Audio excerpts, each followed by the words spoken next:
Intensify reporter Megan Reina live at the scene. Megan, what are you seeing right now? Okay, so we are at Ingram High School. Jeremy was just mentioning this is where they're being medically evaluated, and we just saw a helicopter land with several children getting off, and there's another helicopter you're seeing right now land just right here. We're assuming there's also children, maybe adults that are inside that helicopter as well. Jeremy was kind of explaining this whole operation about how, they're dropped off at different locations, but the high school is where they're being medically evaluated, and then they're being reunited at the elementary school with their families who are just desperate to see their children safe and sound.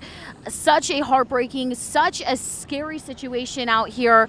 But yes, we are seeing those children that just came off one of those helicopters. We're going to wait a moment to see this yellow helicopter if it has any children. But being able to see these children, Henry and Sarah, is just such a relief given, the news that we were told earlier about all the people unaccounted for. So I know that they're just, those families are just eager to be reunited with those kids and just to hug them close and tight.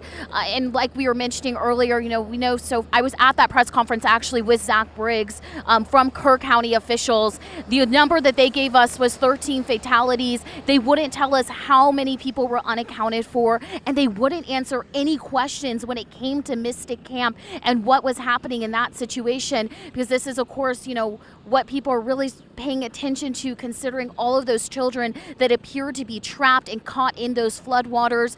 And we're still waiting to even confirm if any fatalities were from that camp as well.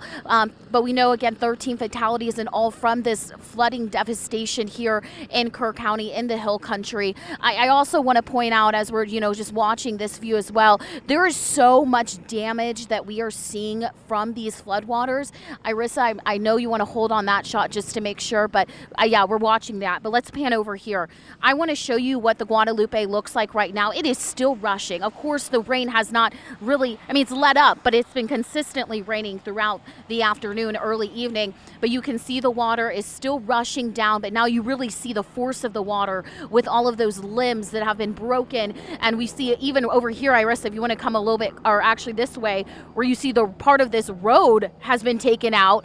That goes to show just the strength of the water. This is very, very damaged right there. I don't know if we're close enough, but down the road or down the street a little bit, there's past our vehicle, which is pulled over. There's actually, I don't even know what that is, honestly, but something that was picked up by the water, as we can assume, and then ended up on the side of the road. It has definitely receded, of course, because now, again, we're seeing all of this debris. That yellow helicopter, I don't think I saw any children exit from it. It did take off. It is heading back in that direction towards Mystic Camp. But of course, this is just a huge response. So many different agencies out here just trying to make sure that they can rescue as many people, everyone that they can, get those children out to safety. Also, just anyone in general that is along the Guadalupe and in this area, that's their main focus right now. And we will have another update. We'll head back there eventually. We'll have another update from those Kerr County officials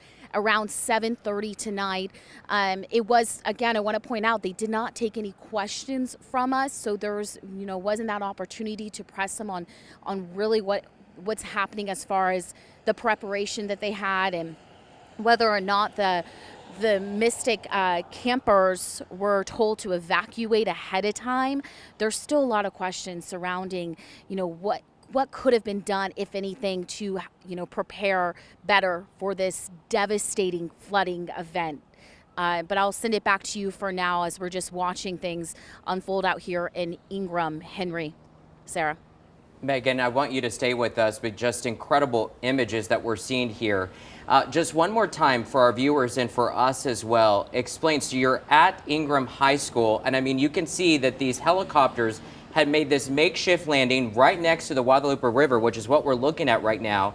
Just incredible to see the juxtaposition here of what they're having to do to rescue these kids and get them to safety, to get them to emergency personnel. Describe that for us. No, absolutely. Actually, we have a helicopter coming above us right now. I'm going to have Irissa, the photographer here, follow this helicopter for you. Yeah, they are the landing spot. I'm sorry, it is loud, of course. the landing spot right there in front of what's, I think, the baseball field here at the Ingram High School, Ingram Tom Moore High School.